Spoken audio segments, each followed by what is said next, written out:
Gwyn looked hard at his father. He could not understand his change of attitude. A week ago he would neither have believed nor defended him. In all probability he would have been sentenced to a week in his room and a meal of bread and water. "I'd better go and get on with my homework," he said shyly. He was about to leave the room when his father suddenly said, "Is that girl coming again then?" "What girl?" Gwyn asked. "You know what girl. The one that was here yesterday. I can always run her home if—" His father hesitated and then added diffidently, "if she wants to come." "I don't suppose she will," said Gwyn. "She's a girl. She only came because I was hurt." "Oh, that was it." Gwen thought he could detect something almost like regret in his father's voice. What had come over Mr. Griffiths? It was quite disturbing. It had nothing to do with him. Gwyn was sure of that. He knew instinctively that he could not, should not, use his power to influence thought. The pinch had been satisfactory enough. He remembered that his father's mood had changed when Eirlis appeared.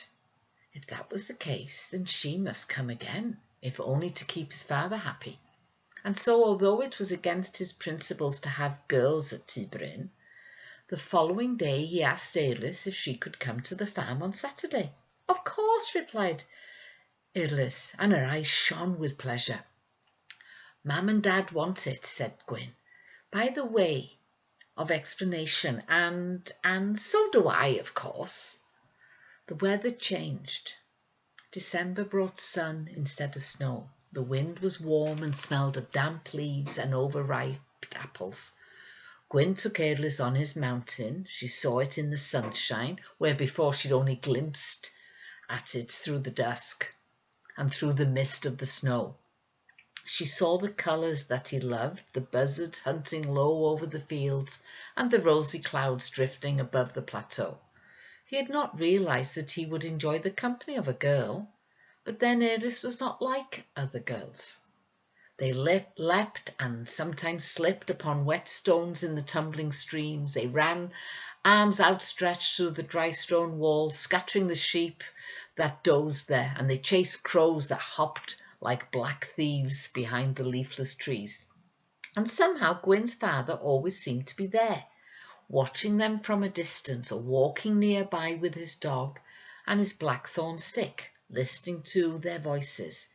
And after tea he began to whistle in his workshop, and Gwyn realized he did not recognize the sound. Even his mother looked up astonished from her ironing. In the evening, while it was still light enough to see the trees, the children walked in the orchard, and Gwyn told Eirlis about 9 and the 5 gifts, about the power that had come to him from Gwydion, and how he had hit Dewi Davies without a stone. He told her about the silver ship that had caused all his trouble at school, and unlike Alan, Eirlis believed him, and did not think it strange that a ship had fallen out of the sky. Even so, Gwyn did not speak about the snow spider. He was still wary of confiding too much. "I'll take you to see my grandmother," he told the girl.